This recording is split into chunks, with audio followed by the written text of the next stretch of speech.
함께 할 말씀은 이사야서입니다. 이사야서 59장 1절로 19절 말씀입니다. 이사야서 59장.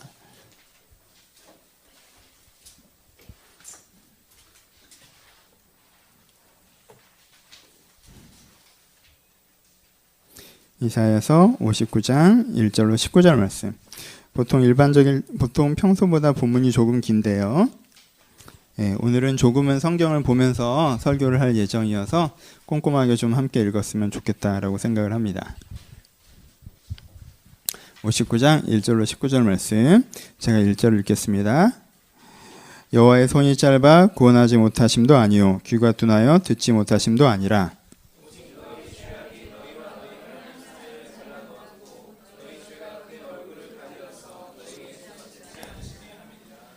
이는 너희 손이 피해 너희 손가락이 죄악에 더러워졌으며 너희 입술은 거짓을 말하며 너희 혀는 악독을 내밀어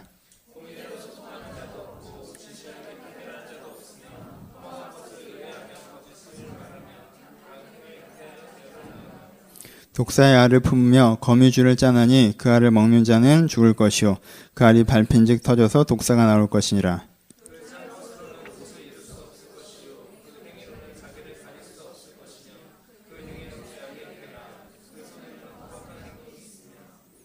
그 발은 행하게 빠르고 무죄한 피를 흘리기에 신속하며 그 생각은 악한 생각이라 황폐와 파멸이 그 길에 있으며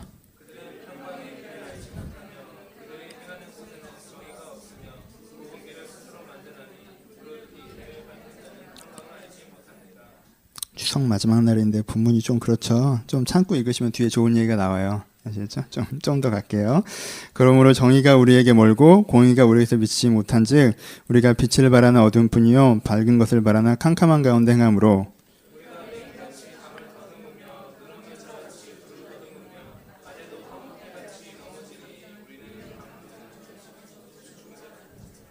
우리가 곰같이 부르짖으며 비둘기같이 슬피 울며 정의를 바라나 없고 구원을 바라나 우리에게 멀도다.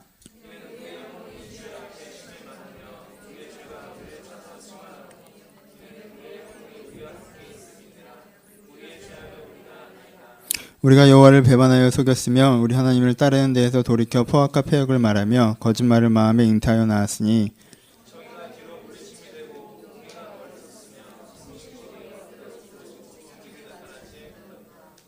성실이 없어짐으로 악을 떠나는 자가 탈취를 당하는도다.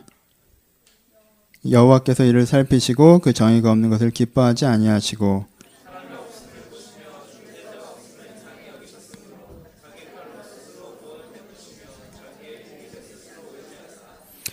공의를 갑옷으로 삼으시며 구원을 자기 머리에 써서 투구로 삼으시며 보복을 속옷으로 삼으시며 열심을 입어 겉옷으로 삼으시고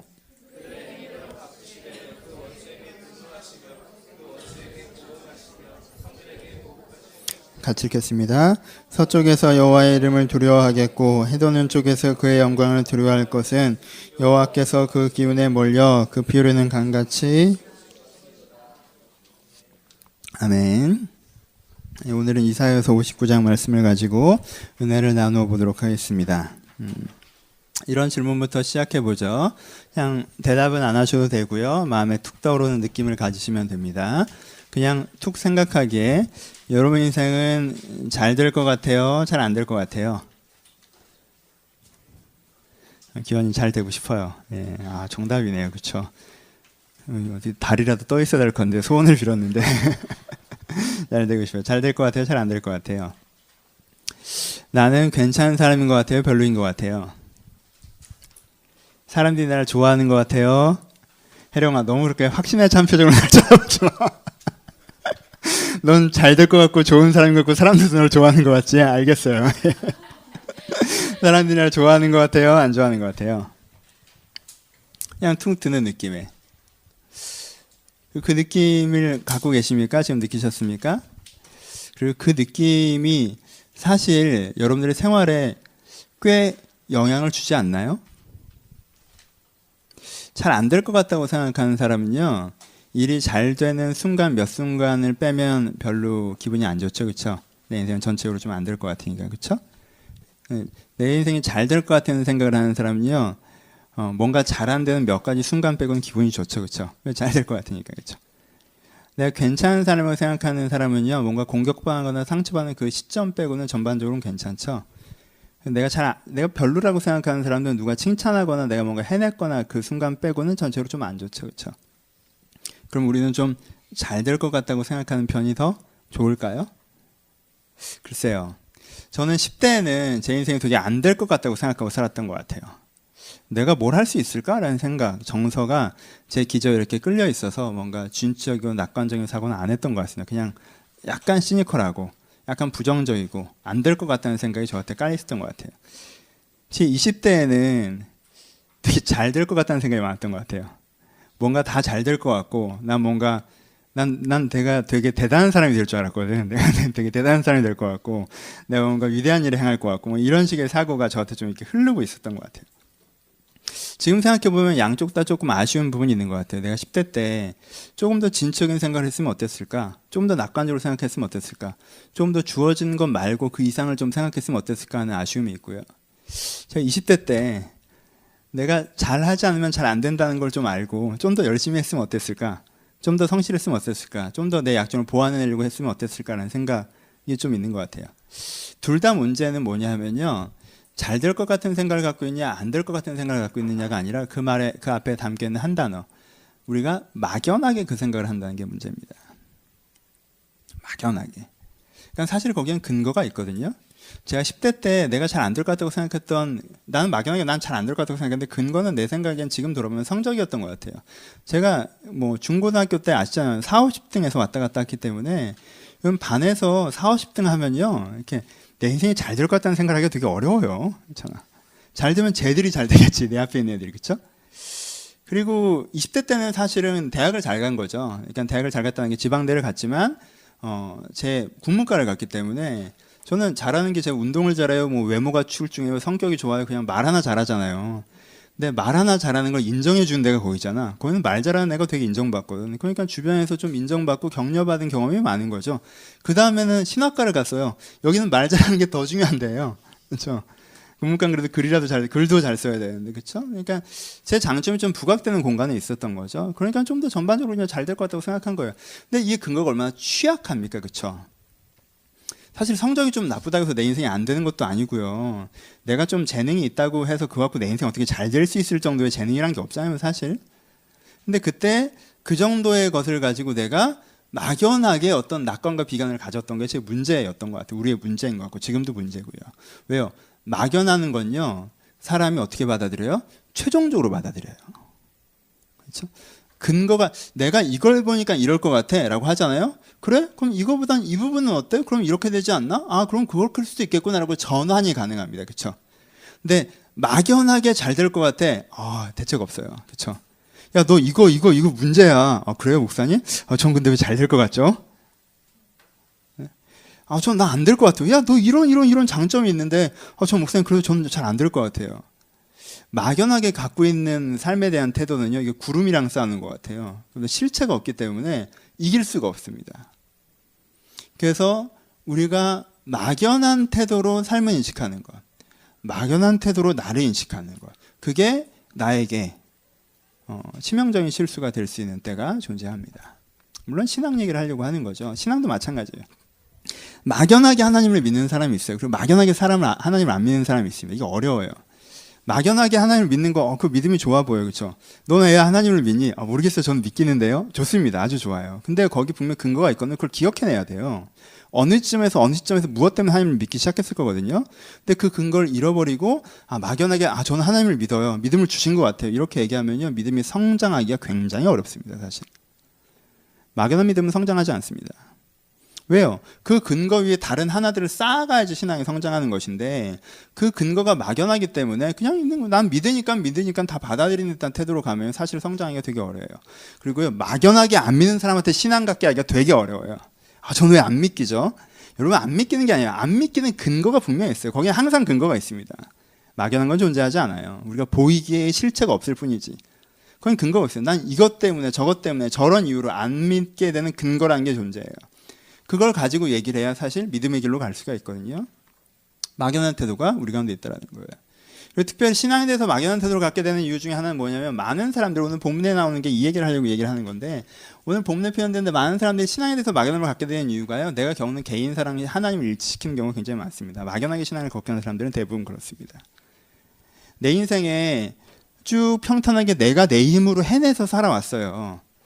그리고 내 인생에 특별한 기회가 있었는데 그때 주님의 도움을 구했는데 그게 잘 안 됐어요. 그러면 이 사람은요, 막연하게 하나님 없다고 생각하고 나에게 관심이 없다고 생각해요.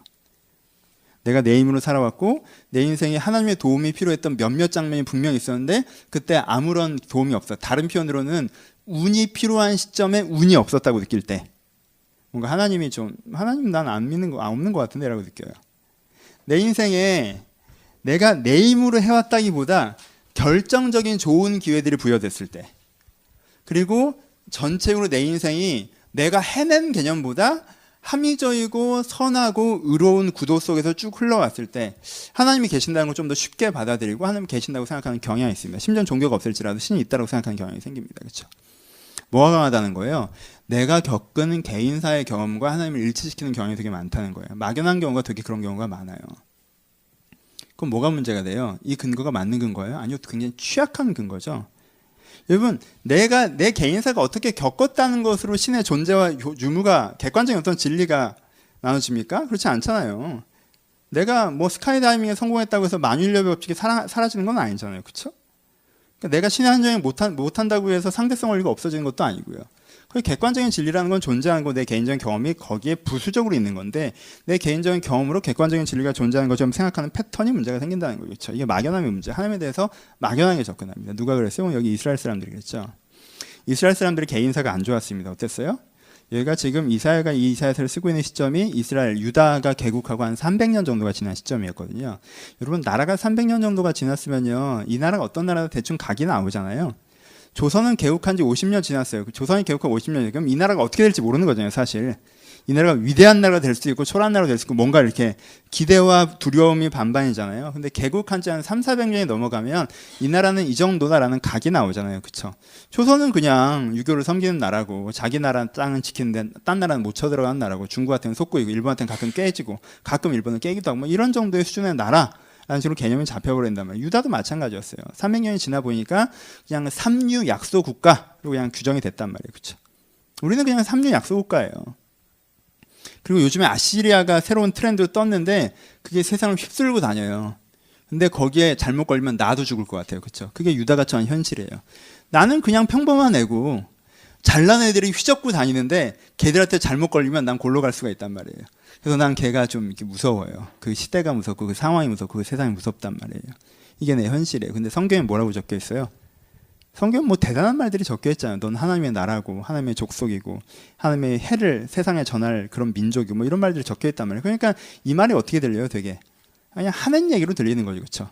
그냥 하는 얘기고 안 맞는 얘기고 나한테 적용되지 않는 얘기고 이렇게 들리게 돼 있죠. 그렇죠? 그러니까 그 당시 유대인들이 자기의 경험을 통해서 하나님에 대해서 느낀 거, 그렇죠? 자, 경험을 통해 하나님에 대해서 느낀 것들이, 그러니까 어떻게 표현돼요? 그는 1절에 뭐라고 얘기합니까? 여호와의 손이 짧고 그의 귀는 둔하다라고 생각하는 거죠, 그렇죠? 그게 그 당시 사람들이 갖고 있던 생각이에요. 무슨 뜻이에요? 하나님은 세상을 바꾸거나 이런 건 아니야.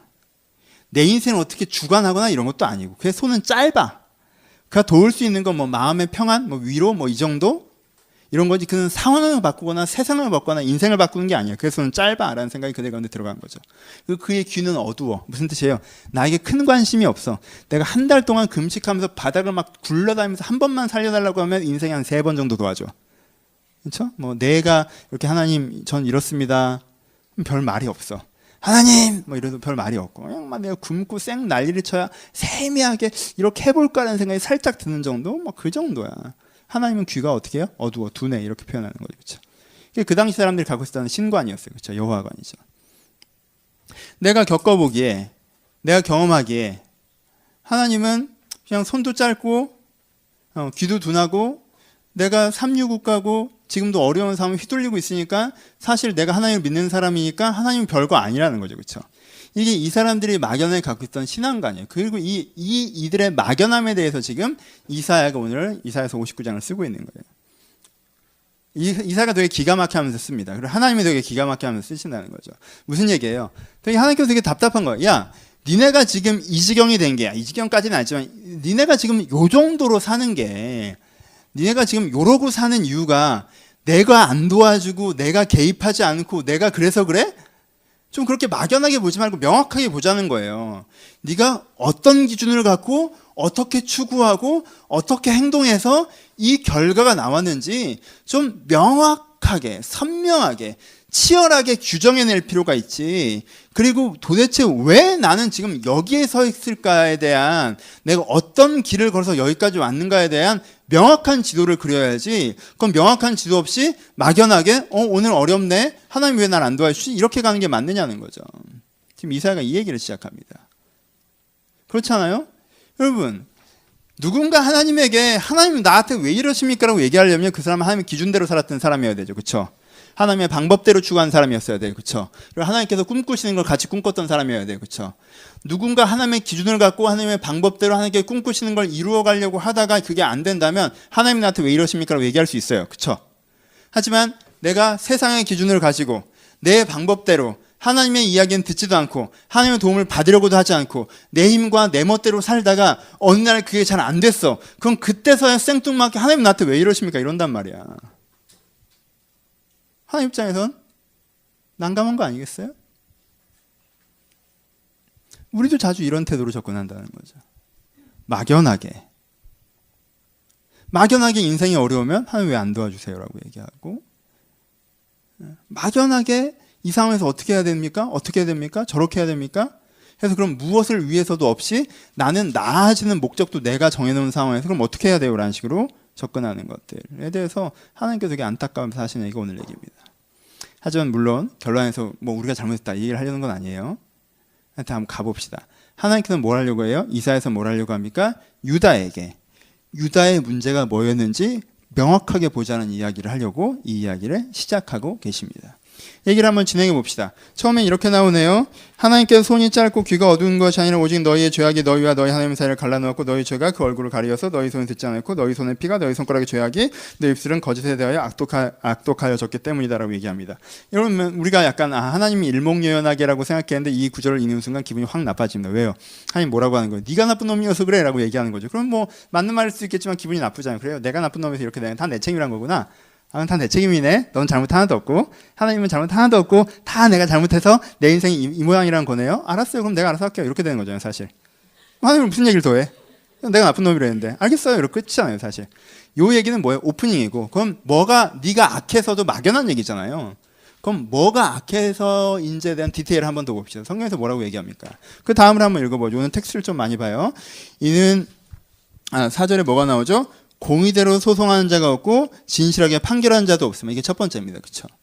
공의대로 소송하는 자가 없고 진실하게 판결하는 자가 없어요. 포인트를 봅시다. 공의대로 소송한다는 것이 무엇입니까? 우리가 소송을 언제 하죠?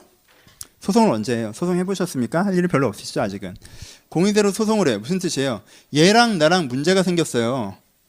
근데 얘가 틀린 걸 맞다라고 그래요. 그래서 내가 맞는 걸 맞다라고 하고 싶어요. 그럼 뭐 하는 거예요? 걔를 데리고 법정에 가는 거죠. 그래서 틀린 게 맞다라고 하는 이 현실을 맞는 게 맞다라고 하는 결론으로 내기 위해서 내가 노력하는 과정이 뭡니까? 소송이죠. 소송이 아름다운 거예요. 그렇죠? 그게 소송이에요. 그럼 소송하지 않는 건 뭐예요? 얘가 틀린 걸 맞다라고 해요. 근데 내가 그래 먹고 떨어져라 이렇게 되는 거. 내가 손해보고 말지. 치사하다. 안 보고 말아. 귀찮아. 뭐 그런가 보지. 요즘에는 다 저렇게들 뜯어먹고들 살아. 내가 병신이지. 나도 그렇게 나중에 뜯어먹어야지. 뭐 이러면 어떻게 되는 거예요? 틀린 게 이 사람의 삶에선 맞는 게 되어져 버리는 거죠. 그러니까 어떻게 해야 된다는 거예요? 공의의 소송이 있어야 되는 거죠. 그렇죠?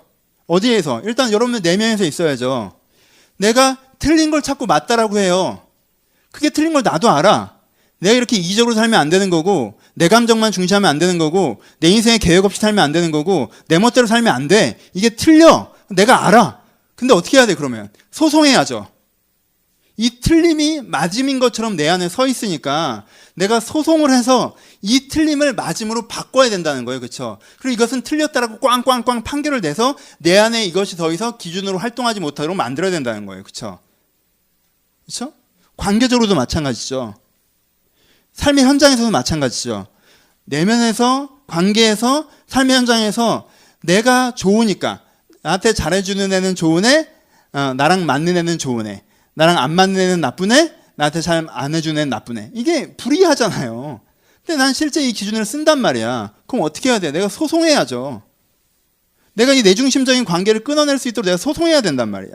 사회적으로도 내 좋을 대로만 가는 것들에 대해서 소송해서 내가 건강한 관계를 쓰는 사람이 될 수 있도록 어떻게 돼요? 내가 의를 찾아가는 과정이 있어야 된다는 거죠. 그렇죠? 근데 뭐가 없어요? 공의의 소송이 없는 거죠, 이 시대에는. 이 유다는 의를 찾으려고 하지 않습니다. 그렇죠? 있던 기준을 그냥 쓰죠. 자기 좋은 틀린 걸 뻔히 알면서도 그게 좋으니까 그걸 그냥 쓰는 거예요. 그렇죠? 그러니까 뭐가 없는 거예요? 진실로 판결하는 사람이 없죠. 그러니까 내가 판단을 뭘로 하겠어요? 기준을 공의로 세우지 않았는데 판결을 뭘로 하겠어요? 잘못된 기준으로 판결하겠죠? 그렇죠? 내가 쓰는 기준, 진실이 아닌 기준, 진리가 아닌 기준으로 내가 맞다라고 판결하겠죠? 그렇죠? 어제도 우리 와이프랑 이한이랑 싸우는데 이런 얘기도 편하게 할 수 있고 좋네. 이 외회가 생기니까.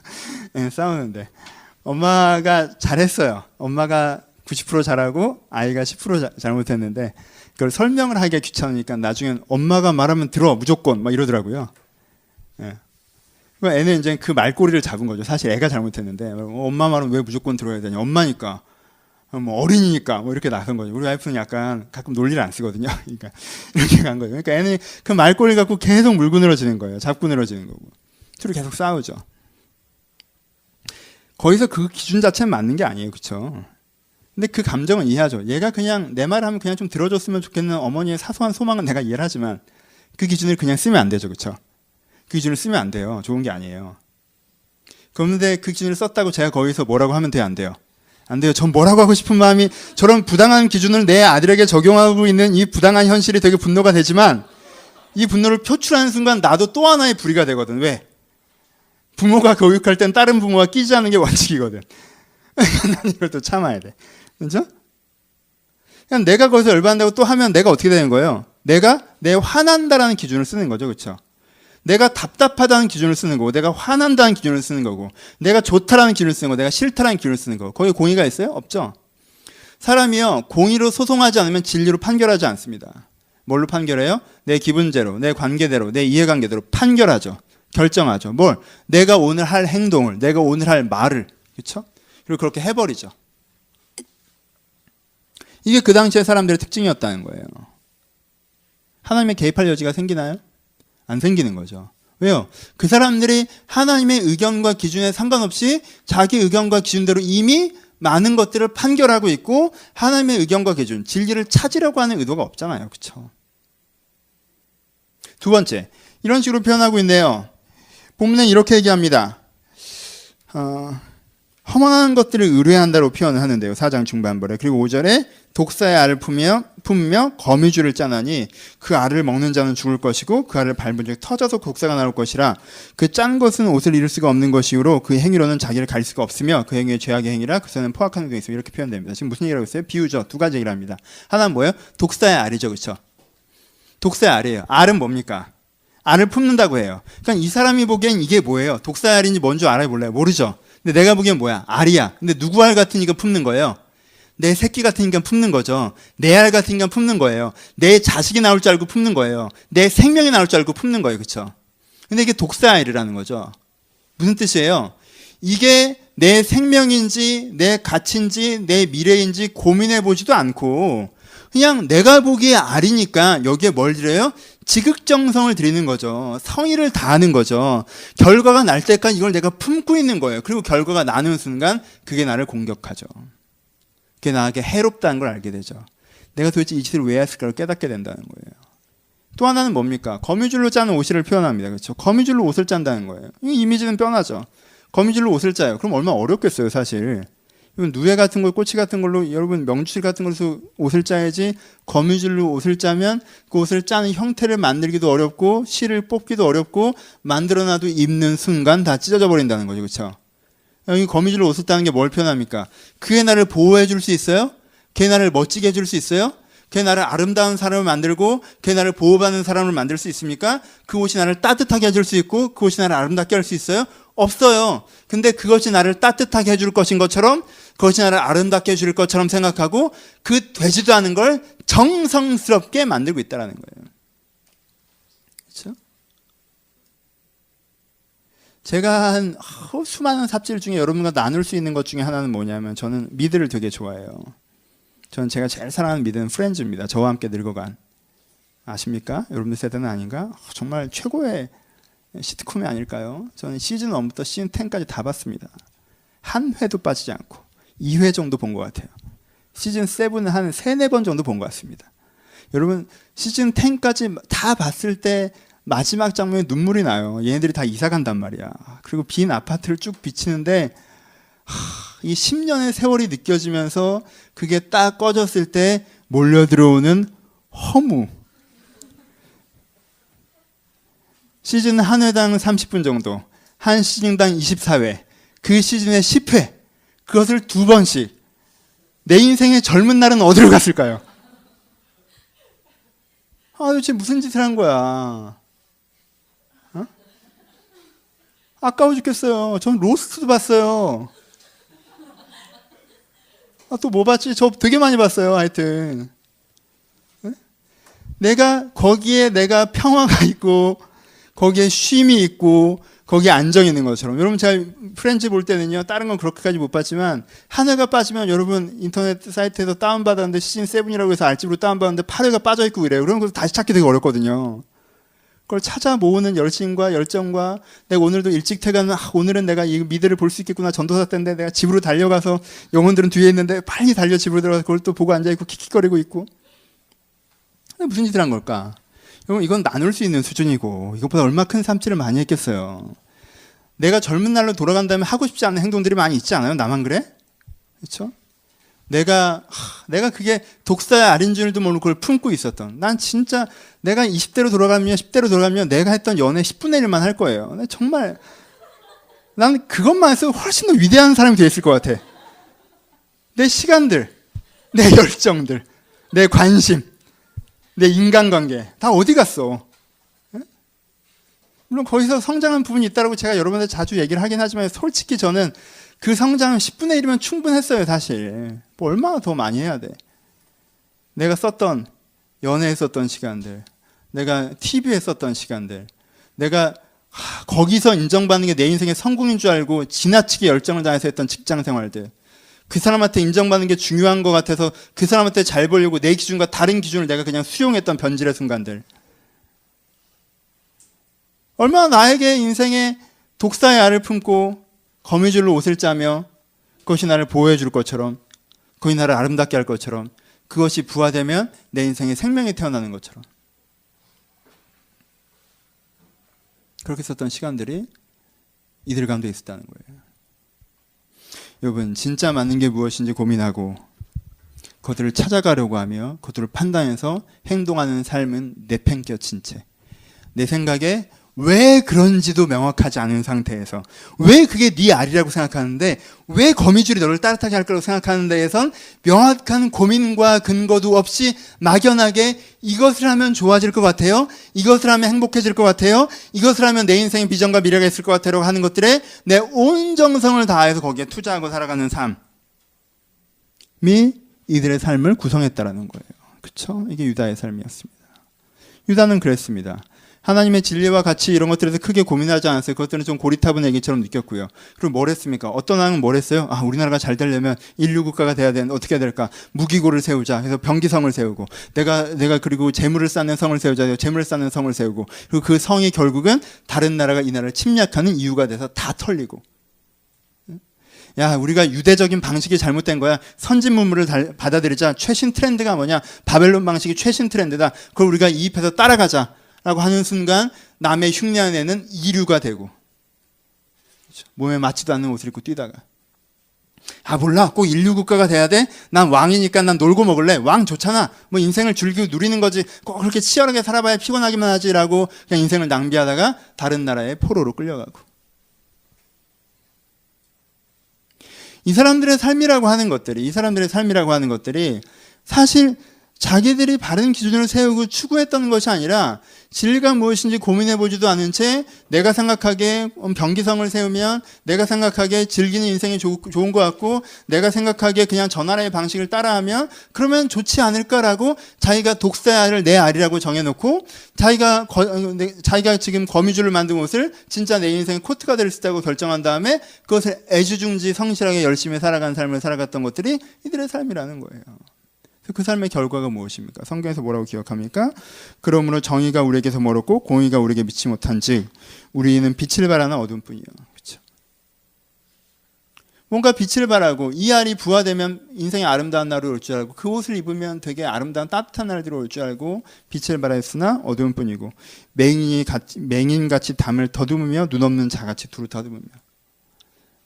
여러분 인생의 20대에 인생의 30대에 인생의 10대 여러분은 잘 모르겠지만 여러분 인생의 어떤 시즌에 이걸 하면 내 인생이 제일 좋을 것 같아 라고 내가 결정한 것 같고 열심히 투자하고 살다가 여러분들이 그 시즌을 보낸 다음에 그렇죠? 이제 나이도 조금 먹었고 환경도 조금 더 어려워졌고 내가 어찌할 바를 잘 모르겠고 그래서 내가 그 다음에 유다는 위축되어서 나라가 없어지진 말아야 되는데 살아는 남아야 되는데 어떻게 하면 내가 생존이라도 할 수 있을까 하면서 더듬으면서 길을 찾는 뭔가 내가 생각한 빛을 보고 달려가는 것이 아니라 더듬으면서 좀 이렇게 하면 살아남을 수 있을까? 저렇게 하면 살아남을 수 있을까? 자기도 확신이 없지만 일단 내 손에 만져지는 게 이거니까 이것 잡고 걸어가는 게 낭떠러질지 계곡인지 모르면서도 일단 이 나무까지 붙잡고 걸어가야 되는 상황. 이들의 상황이라는 거, 이들의 현실이라는 거. 그렇죠? 그러면서 뭐라고 표현합니까? 우리가 곰처럼 부르짖고 비둘기처럼 슬피우나 구원은 하나님 우리에게서 멀었다라고 표현합니다. 여러분 오해하지 마세요. 여러분 이 지경이 되면 하나님께 구하지 않으신다는 뜻이에요? 아니에요. 이 사람들은 어떻게 하는 거예요? 자기의 기준이 그러고 태도가 그래서 그 어둠 속에 서 있는데 그 어둠 속에서 당장 어떤 거예요? 아까 얘기한 것처럼 여기가 밝아지게 해주세요라고 기도한다는 거예요. 여러분 전체 패턴이 안 바뀌었는데 전체 패턴은 안 바뀐 상태에서 요 상황이 딱 좋아지길 어떻게 그래요? 내가 이런 세상의 인간관계는 있잖아요. 내가 함부로 살아서 아무것도 없는 결과가 나왔는데 거기서 내가 구슬피 하룻밤 운다고 모든 것을 가진 결과를 주시면 그 하나님은 공의하십니까? 여러분 고등학교 3년 내내 놀다가 고3 때가 하나님 제가 주의 영광을 살겠으니 내가 진짜 잘못했고 서울대만 넣어주시면 이게 돼요? 안 되잖아요. 내가 아무런 데 인격과 삶을 바꾸는 노력을 하지 않은 상태에서 어느 날 내적인 위기가 고 내적인 어려움이 오니까 하나님 내 기분 좋게 해주시고 내 내면 건강해주시고 이 밤에 나를 치료해 달라고 해도 그게 하룻밤에 치료가 되겠습니까? 그런 상황에 서 있다는 거예요. 곰처럼 울부짖어보고 비둘기처럼 울어봤지만 구원이 안 되는구나. 여러분 이 막연한 사람들을 보십시오. 자기가 자기 인생을 망쳐놓은 다음에 자기 인생을 엉클어뜨린 다음에 내가 곰처럼 울부짖고 비둘기처럼 울면 하나님이 도와주지 않을까라고 생각하다가 나 이렇게까지 울었는데도 안 도와주니까 하나님이 손이 짧은가 보다 하나님의 귀가 어두운가 보다 얘기하는 이 사람들을 보시라는 거예요. 여러분 막연함이 사람을 죽입니다. 명확한 통찰이 우리가 필요하다는 거예요. 그럼 여기가 엔딩인가요? 하나님께서 야, 네 인생은 이래서 문제인 거야 라고 얘기를 끝내십니까? 아니에요. 그 다음 얘기를 하시죠. 그 다음 얘기가 나옵니다. 무슨 얘기가 나옵니까? 여호와께서 이를 살피시고 라고 표현합니다. 여호와께서 이를 살피시고 여호와께서 이를 살피시고 15절 중반부에 여호와께서 이를 살피시고 그가 정의가 없는 것을 기뻐하지 아니하시고 라고 표현해요. 여러분 이 표현들을 정확히 해보시죠. 여러분 야 네가 이걸 잘못해서 이렇게 갔다가 네가 거의 꼬꾸라진 거 아니야 라고 얘기하면 이게 살피는 거예요? 아니죠. 평가하는 거죠. 비평하는 거죠. 분석하는 거죠. 살핀다는 건 누구한테 쓰는 단어예요? 부모가 자녀에게 쓰는 단어예요. 그렇죠? 애를 살피는 거예요. 애가 지멋대로 가요. 애가 막 지 맘대로 뛴단 말이야. 그리고 안 먹어야 될 걸 집어. 그리고 하지 않을 행동을 해. 그걸 어떻게 해, 부모가 살피잖아요. 야 그러면 안 되는데 그러면 안 되는데 네가 좋은 방향으로 와야 되는데 변화돼야 되는데 나아져야 되는데 그렇게 하면 너한테 문제가 생기는데 라고 해서 이 아이를 좋은 마음으로 끌어다니려고 하는 게 부모의 마음이 그게 뭐예요? 살피는 거예요. 그렇죠? 보살피는 거죠. 그렇죠? 여러분 이거 오해하지 마세요. 우리는 논리를 이렇게 합니다. 첫 번째 하나님이 손이 짧거나 하나님이 귀가 어두운가 봐. 하나님 별거 아니야. 하나님 나한테 무관심하거나 무능해. 하나님 나랑 큰 상관없어. 왜? 내가 겪어봤더니 하나님이 내 인생 별거 없거든. 내 인생 별거 없으면 하나님 별거 없다는 거지. 하나님이 내 인생 만들어줬으니까. 뭐 이런 식인 거죠. 그렇죠? 그런 사람한테 얘기합니다. 야, 하나님이 네 인생을 만들어 놓은 게 아니라 네가 네 인생의 기준을 그렇게 잡고 네가 네 인생을 그렇게 살아가서 네가 지금 그렇게 된 거 아니야? 라고 얘기해. 그래요? 그럼 다 내 잘못이네? 잘못했어요? 죄송해요. 그럼 제가 알아서 할게요. 신경 쓰지 마세요. 그럼 제가 나쁜 놈이라는 거죠? 알았어요. 하나님은 나를 공격하네? 하나님 나를 저주하네? 하나님 나를 비평하네? 하나님 나를 죄인이라고 하네? 아니에요. 하나님은 여러분들이 그런 기준으로, 그런 태도로 여러분 인생의 가능성과 기회를 죽여가시는 걸 안타깝게 생각하시고 살피고 계시며 나아지게 하고자 하신다는 거예요. 여러분, 하나님의 지적. 여러분, 우리는 성경을 읽을 때 이렇게 니네들이 뭐 피가 가득하고 독사의 알 이런 우리는 안 읽어버려요. 사실 눈만 가는 거지 안 읽어. 그냥 눈만 가는 거야. 기다리면서. 그쵸? 눈만 가는 거야. 평화에 됐고 아직도 나쁜 얘기다 하다가 오케이 자기 팔로 스스로 구원을 베푸시며 그의 은혜가 강물같이 흐른다라면 형광펜으로 쫙 짓는 거지. 나아질 거다. 여러분, 이 상태로 성경을 읽으면 나아져 안 나아져? 안 나아지죠. 왜요? 그렇게 있는 사람은 어떻게 해요? 아무것도 바뀌지 않는 채 막연하게 나아질 기대를 갖는 패턴으로 성경이 있는 거니까. 성경 어떻게 기록되어 있어요? 문제를 심각하게 인식한 다음에 그 문제를 해결하는 방법으로 기록되어 있는 거예요. 여러분, 하나님께서 심각하게 여러분들의 문제를 지적하실 때는요, 그것이 아직 기회가 남아있을 때만 그렇게 하십니다. 누가 저한테 봉현아 네가 고3 때 공부만 좀 열심히 했어도 참 좋았을 텐데 그 얘기를 지금 왜 나한테 해요? 아무 의미 없는 얘기잖아. 내가 40에 수능 볼 거야? 아니잖아요. 그 얘기를 나한테 할 이유가 뭐가 있어. 아무 의미가 없단 말이에요. 그렇죠? 지금 누가 나한테 야 네가 그래도 좀 꾸준히 공부를 하는 게 좋을 것 같아. 이 얘기는 의미가 있죠. 나이 40이라고 공부를 안 하나요? 공부를 해야 되잖아요. 지금도 공부할 수 있는 기회가 있고 가능성이 있고 그 가능성에 내 미래를 더 빛나게 할 수 있잖아요. 그럼 내가 책을 붙잡고 공부를 할 수 있는 거죠. 그렇죠? 하나님께서 누군가에게 네가 이걸 해오지 않은 게 문제라고 얘기할 때 뭐가 있기 때문에 여전히 거기에 기회와 가능성이 있기 때문에 그래요. 그렇죠? 하나님께서는 우리를 살피십니다. 하나님 우리를 여기에 대해서 어떻게 하세요? 기뻐하지 않으신다고 하셨어요. 이렇게 된 걸 기뻐하지 않으시고요. 이렇게 되어져 가는 걸 기뻐하지 않으세요. 그래서 어떻게 하십니까? 스스로 나서신다고 하십니다. 그렇죠? 내가 스스로 나선다라고 표현하죠. 하나님께서. 내가 스스로 나서서 뭐라고 표현하십니까? 그 다음 구절에 공의로 갑옷을 입으며 구원으로 자기의 머리에 투구를 삼으시며 보복옷으로 속옷을 삼으시며 열심으로 입에 겉옷을 삼으시고 뭐 이렇게 자꾸 입어요. 하지만 입는 거 빼고 단어를 봅시다. 맨 처음에 뭐예요? 공의. 그 다음에 뭐예요? 구원. 그 다음에 뭐예요? 보복. 그 다음에 뭐예요? 열심. 그렇죠? 하나님께 우리 가운데 이렇게 찾아오신다는 거예요. 이것을 옷을 입는다는 건 이것을 자기의 정체성으로 나에게 찾아오신다는 거예요. 하나님께 나에게 어떻게 찾아오세요? 하나님께 나에게 공의로 찾아오시고 구원으로 찾아오시고 보복으로 찾아오시고 그리고 뭘로 찾아오세요? 열심으로 찾아오신다고 하십니다. 정의로 찾아오신다는 게 뭐예요? 지금이라도 나를 어떻게 하시는 거예요? 상황만 반짝 좋아지게 하신다는 거예요? 지금 당장 상황이 너무 안 좋으니까 피할 길을 예비하신다는 거예요? 하나님 이거 하시자는 거 아니에요 지금. 하나님이 이스라엘 때 지금 이거 하시자는 거 아니에요. 300년 동안 이거 진짜 많이 했어요. 3년 동안 져야 되는 전쟁에서 이기도 많이 하셨고요. 그렇죠? 기근에게 구원도 해주셨고요. 잡혀갔는데 살아 돌아오기도 해주셨어요. 피할 길은 정말 많이 예비하셨습니다. 근데 이사야서 59장에는요. 이 피할 길을 예비한 오늘의 처방, 진통제 먹는 거 이거 좀 그만하자고 하시고 뭘 하시는 거예요? 공의로 찾아오신다고 하셨어요. 뭐예요? 우리에게 기준을 다시 세우시겠다는 거죠. 그렇죠? 이게 평가예요? 아니에요. 우리의 중심 문제부터 해결하시겠다는 거예요. 너희들의 중심 가치가 잘못됐기 때문에 전체가 엉그러진 거니까 너희들한테 기준 먼저 다시 세울 거야. 그렇죠? 이걸 얘기하시는 거예요. 그 다음에 두 번째 뭐예요? 구원이죠. 구원은 뭐예요? 우리가 기준을 몰라서 꼭 이렇게 됐어요? 아는 것도 있었죠. 그게 맞고 내가 틀리다는 걸 아는 것도 있었어요. 근데 됐어요? 안 됐어요? 잘 안 됐죠. 아는 것만은 잘 안 되잖아요. 그럼 구원은 뭐예요? 구원은 내가 내 힘으로 할 수 없는 것을 주께서 건지셔서 되어지게 하신다. 물에 빠져있는 사람, 큰 흐름에 휩쓸려가고 있는 사람을 쏙 빼서 그 위로 올리는 것이 구원이란 말이에요. 그러니까 뭐 하는 거예요? 기준을 가르치시고 그 기준이 진짜 내 것이 될 수 있도록 그 기준과 추구가 행동이 정말 내 것이 될 수 있도록 하시는 거. 그렇죠? 그것이 그가 어떻게 오신다는 거예요? 그것이 그가 구원으로 오신다는 거예요. 세 번째, 보복으로 오신다고 했죠. 날 보복하세요? 아니죠. 날 보복하시는 게 아니라 내 안에 있는 뭐예요? 이기적인 본성. 날 이렇게 만든, 그쵸? 그게 원수잖아요. 내가 이렇게 대충 살게 만든 게 뭐예요? 내 이기적인 본성이잖아요.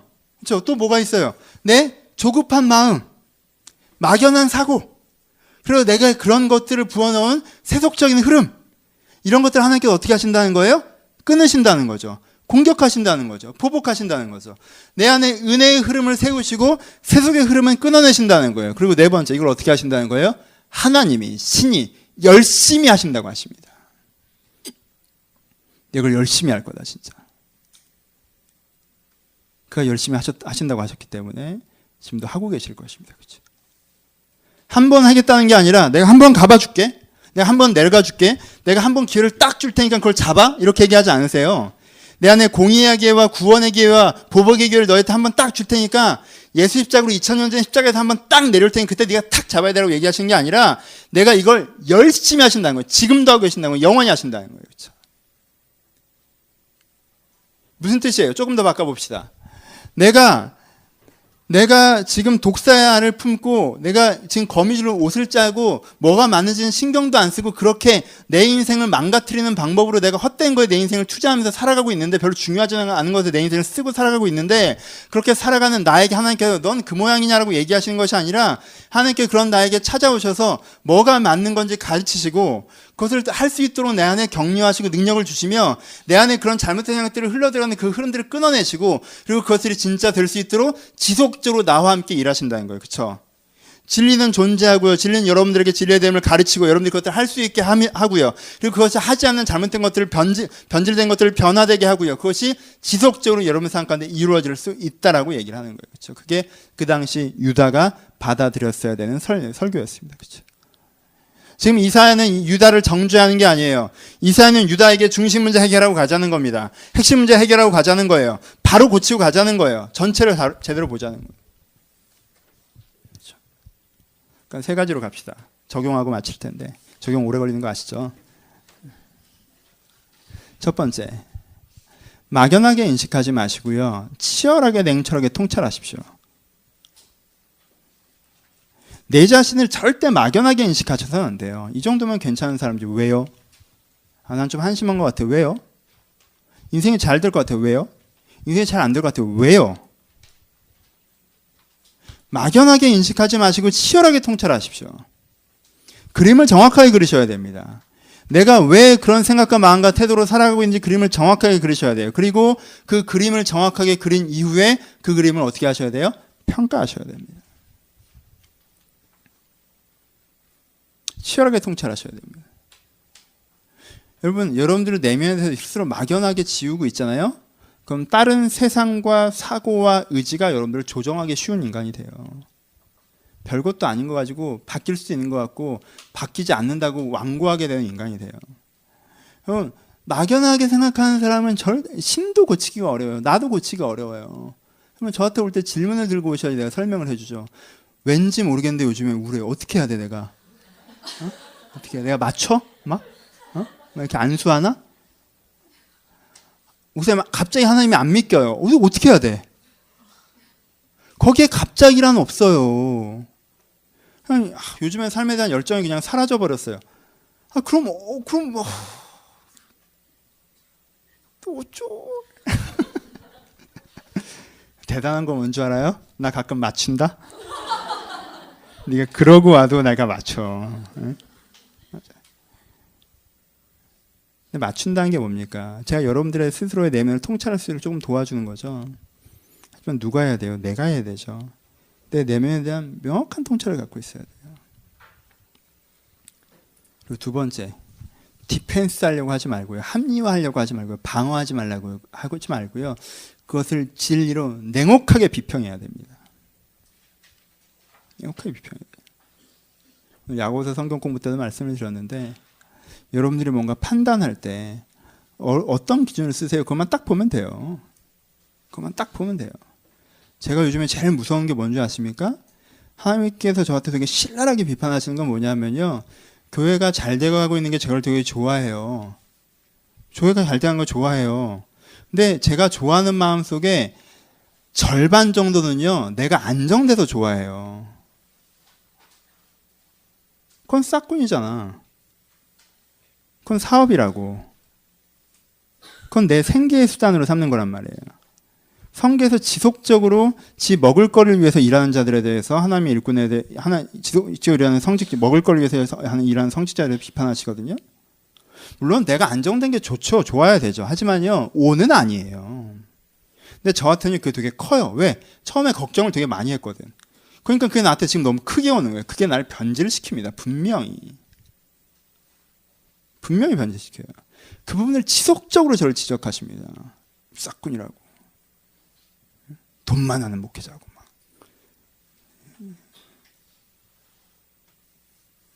냉혹하게 잘 비평해야 돼요. 교회가 잘 되니까 내가 행복해. 여러분 여기 비평할 게 뭐가 있습니까? 그림을 그려보세요. 내가 왜 좋아하는지 물어봐야 돼요.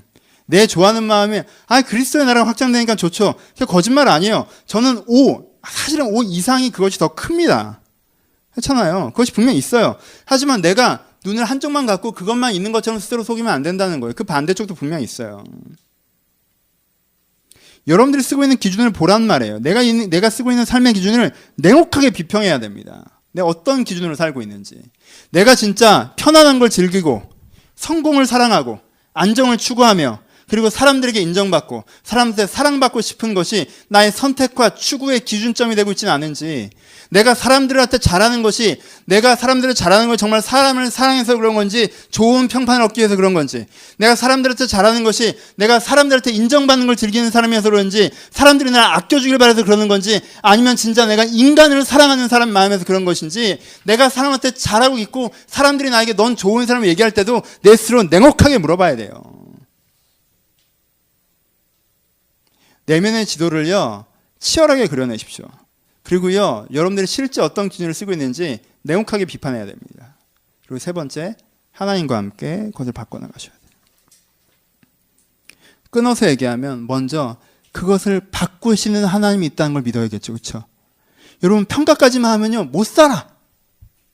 내가 자꾸 평가로만 진입하고 3번을 못 보잖아요. 진짜 목사 못 해먹겠다. 그럼 편하니까 좋지. 그럼 굶어 죽어? 막 이런 마음이 생겨. 그래갖고 막 기도할 때 막 뭐라고 하면요 처음에 올라오는 건 반발심이에요. 그럼 내가 여기서 굶어 죽고 있어야 마음이 편할까? 막 그냥 집도 막 쫓겨나서 여기서 잘까? 막 이한이랑 살아? 저기 방으로 꾸미고 칸막이 하고 그래야 행복하시겠어? 막 그렇게 꼴불견이야? 내가 이 정도 먹고 사는 게? 막 죽어? 막 이러면 기도해보세요. 그게 안 올라오나? 이 정도 인정받는 게 뭐? 그럼 이 정도 편한 게 뭐? 그럼 성공하지 마? 그냥 실패할까? 비참하게 죽을까? 막 숨겨? 처음에 막 반발 심리가 먼저 올라와요. 여러분, 내가 내 자신을 통찰하고 그것을 비평까지만 하면요, 내가 그걸 견딜 수가, 어떤 사람들과 견딜 수가 없습니다. 3번 있을 때 견디는 거. 왜? 하나님은 거기서부터 가능성과 기회. 하나님께서 나에게 성실하게 찾아오셔서, 하나님 거기서 열심으로 찾아오셔서 나에게 더 좋은 기준을 세우고자 하시고 그 기준으로 나를 변화시키고 만들어가고자 하는 그 꿈이 있을 때에만 내 이번에 비평을 견디고 지나갈 수가 있는 거예요. 그렇죠? 여기서 이들이 자기 스스로 비평하잖아요. 지금 59장 13절에 뭐라고 합니까? 우리가 여호와를 배반하고 속였으며 우리가 하나님을 다른 데서 돌이켜 포악과 패악을 말하며 거짓을 마음에 잉태하면 나았다라고 자기 자신을 비평하잖아요. 괜찮아요.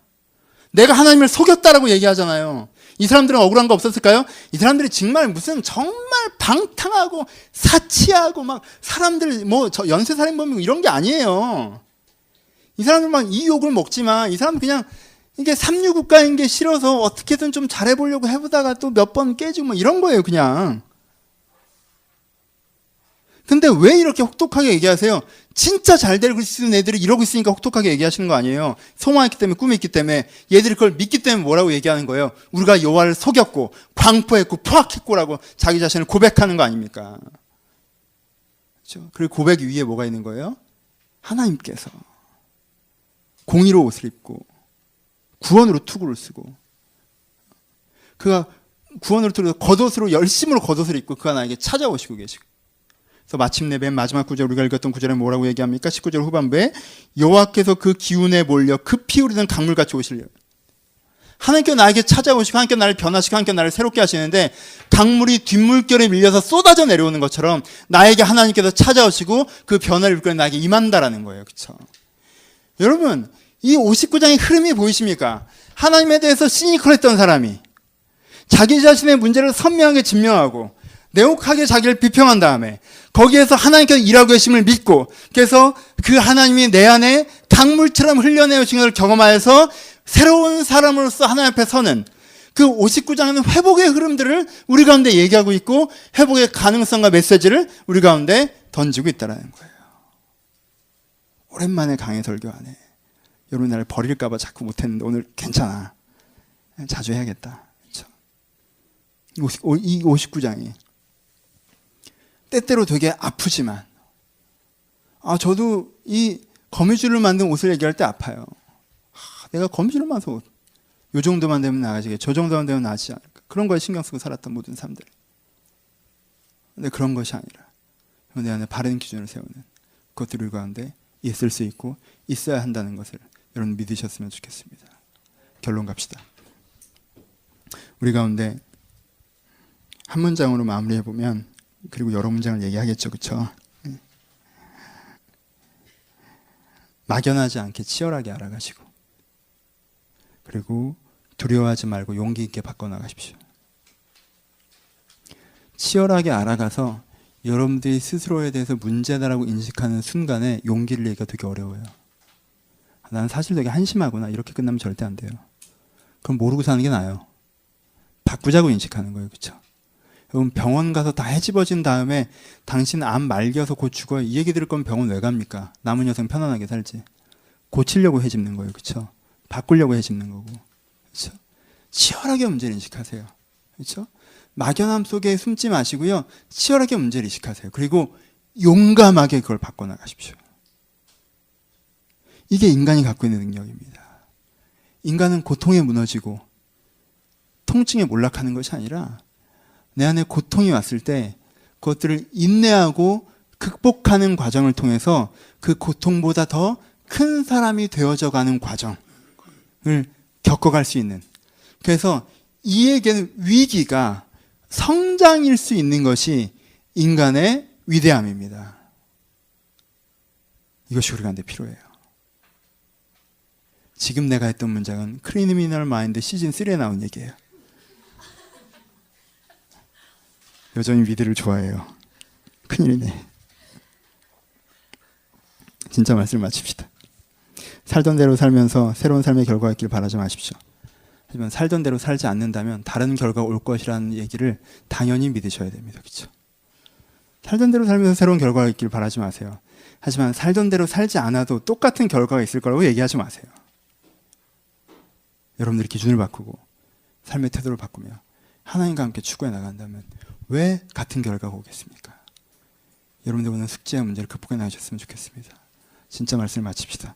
이 본문을 설교하면서 제가 망설였던 이유는 뭐냐면요, 지금 여러분들 가운데 여러 가지 어려움과 고통, 그리고 그 중에는 여러분들이 하지 않은, 왜냐하면 사실 고통은 여러분들 자신의 문제로 생기는 게 한 텀 있고, 그리고 다른 사람의 문제로 생기는 게 한 텀 있고, 사회 구조적으로 생기는 게 한 텀 있기 때문에 세 장의 카드가 여러분의 고통을 만들어내기 때문에 여러분 스스로 문제를 야기하지 않는 고통을 더 크게 갖고 계신 분들이 혹시 오해하실까 봐 이 설교를 하는데 조금 망설여지는 부분이 있었어요. 그러니까 그런 고통 중에 있는 부분들은 좀 다른 관점이니까 오해하지 마시고, 모든 것이 여러분들의 책임인 게 아니에요. 다 여러분의 잘못에 생긴 것도 아니고, 여러분들을 스스로, 그리고 여기에 문제인식을 하는 것이 여러분의 상처에 소금을 문지르자고 얘기를 하는 것도 절대 아니에요. 하지만 저는요, 사회적인 고통이나 타인에 의한 고통도 같은 접근 방식이 필요하다고는 생각합니다. 왜요? 타인을 여러분을 공격했을 때도 그것을 지키실 분은 여호와시기 때문에 그래요.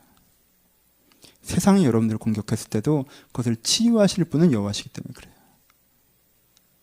그래서 우리가 하나님을 원망하고 세상을 원망하고 나를 체념하는 자리에 있는 것이 아니라 내가 여기서부터 하나님과 함께 이 문제를 해결해 나가고자 할 때 놀랍게 여러분들의 인생을 인도하시는 주님의 섭리를 경험해서 알았으면 좋겠습니다.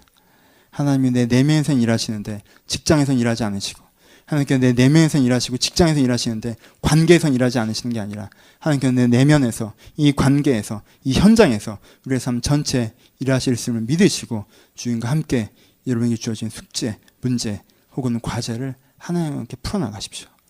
그래서 여러분 마음 가운데 내 인생이 잘 될 것 같나? 내가 괜찮은 사람인가? 예, 아까 기환이가 정답을 얘기했어요. 잘하면 잘 될 것입니다. 여러분이 결정하면 괜찮아질 거예요. 여러분 손에 하나님과 함께, 여러분들 손에 여러분 인생과 여러분의 자신이 잡혀있다는 걸 믿으시면서 하나님과 함께 앞으로 전진하시기를 주님의 이름으로 축복합니다. 기도하시겠습니다. 막연하지 않고 치열하게 알아가시고 두려워하지 않고 용기 있게 바꿔나가십시오. 여러분 인생은 거기에 머물러 있는 것이 아니라 앞으로 진보하는 것입니다. 이사야서 59장의 가장 핵심 메시지는 진보입니다. 내가 하나님과 함께 앞으로 나아갈 것입니다. 그러니까 정직하게 여러분 자신을 들여다보십시오. 방어하고 합리화하지 말고. 뭐가 문제입니까? 사실은 뭐가 마음에 안 드세요? 어떻게 변해야 됩니까? 그렇게 맞습니까? 하나님께는 그걸 어떻게 생각하실까요? 그렇다면 하나님께는 그걸 어떻게 이루어 가실까요? 내가 그걸 할 수 있을까요? 하나님과 함께 할 수 있겠죠. 여러분의 문제를 여러분들이 깊이 묵상해 보시면서, 여러분의 인생을 여러분 자신을 깊이 묵상해 보시면서, 하나님, 내 인생 주님과 함께 손잡고 걸어가겠습니다. 다시 한번 결정하는 시간이었으면 좋겠습니다. 묵상하시면서, 고백하시면서 5분에서 10분 정도 들으신 말씀을 가시면서 우리 자유롭게 기도하도록 하겠습니다. 기도하겠습니다. 아버지, 주님께서 하시는 생각, 주님께서 하시는 마음, 저는 다 알지 못하지만 이들 가운데 전달되었기를 소원합니다. 제가 아버지 말에 능하지 못하고 내가 영에 능하지 못해서 이들 가운데 내가 다 전달하지 못했을 거라 생각합니다. 하지만 제가 고백하는 것은 하나님, 이들과 하나님의 생각이 온전히 저에게 도우시기 바랍니다. 아버지, 이들과 하나님의 생각 온전히 전달되었기를 기대합니다. 하나님, 내 문제를 외면하는 자, 막연하게 생각하는 자가 되지 않게 하시고, 내 문제를 직면하는 자가 되게 하시고, 내 문제를 청량하게 앞으로, 그러니까 말씀을 듣고 기도하는 것을 멈추면 우리가 삶을 다시 한번 대면했을 때 그 생각으로 빠져들어가기가 쉽습니다. 그러니까 우리 그것을 가지고 기도합시다. 그리고 그것이 말씀과 어떤 상관이 있는지 가지고 기도했으면 좋겠습니다. 여러분의 내면을 위해서 기도하십시오. 여러분의 내면이 혼란하고 어지러워졌다면 주님 나에게 바른 기준으로 정돈되게 하여 주옵소서. 여러분 관계를 갖고 기도하시고 혹시 상처 주고 상처받은 거 있다면 주여 치유하고 회복되게 하여 주옵소서. 여러분의 삶의 현장을 갖고 기도하시고 내가 일하고 노동한 현장 가운데 하나님의 기회와 하나님의 일들이 이루어지는 것들을 저한테 보기를 소원한다고, 여러분들 고민하는 그 이슈들을 가지고, 그 관계들을 가지고, 그 제목들을 가지고 여러분들의 내면을 위해서, 여러분의 관계를 위해서, 여러분의 현장을 위해서, 여러분이 갖고 있는 어떤 그 무엇을 위해서 한 번만 더 통성으로 기도하시고 제가 기도하고 축도함으로 예배를 마치겠습니다. 함께 기도하겠습니다. 하나님, 저희들이 갖고 있는 것들, 저희들이 갖고 있는 것들을 가지고 기도합니다. 직장의 현실에 서 있는 사람들이 많이 있습니다. 사회의 현실에 서 있는 사람들이 많이 있습니다. 그 속에서 매몰되지 않길 바랍니다. 거기서 보여지는 내가 나인 줄 알고, 거기서 비춰지는 내가 나인 줄 알고, 그것이 나의 전부인 것처럼 걸어갈 때가 많이 있사오니 내가 거기에 잠들지 않게 하여 주옵소서. 사회와 세상이 나를 잠들게 하지 못하게 하시오며, 상황과 아버지 환경이 나를 잠들게 하지 못하도록, 잠들게 하지 않도록 주여 나의 영혼을 깨어나게 하여 주옵소서.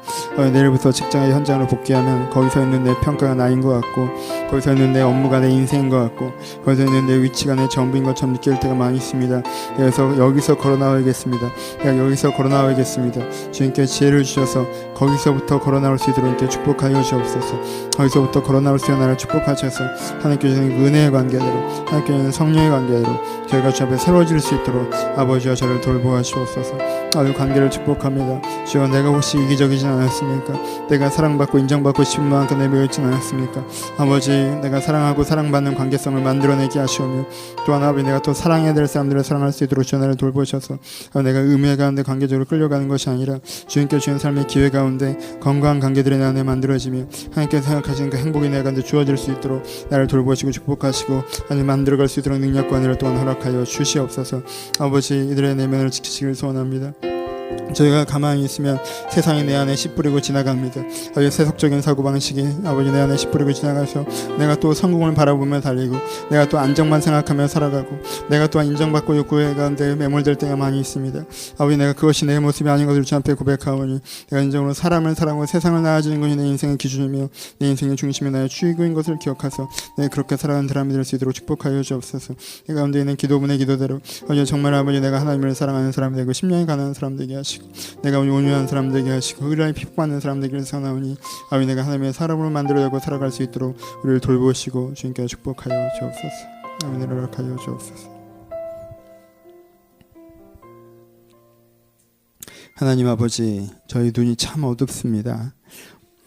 눈을 뜨면 마땅히 보여야 할 것들이 보이지 않습니다. 내가 지금 갖고 있는 인생의 문제가 무엇인지, 내가 어떤 기준을 가지고 무엇을 선택하면 살아오다가 지금 이 자리에 서 있는 것인지 다 보지 못하고 그냥 내가 한심한 것처럼, 세상에 별거 없는 것처럼, 하나님이 나에게 무관심한 것처럼 그렇게 뭉뚱그려서 오해하고 살아갔던 저를 용서하여 주옵소서.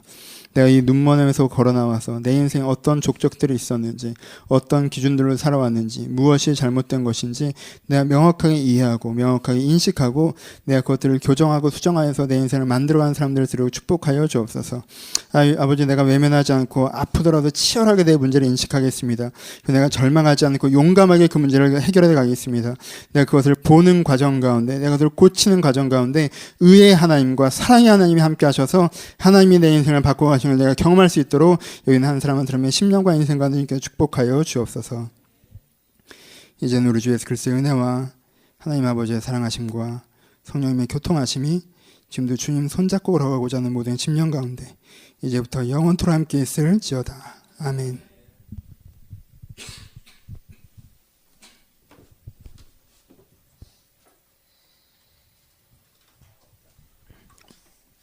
예배를 마쳤습니다.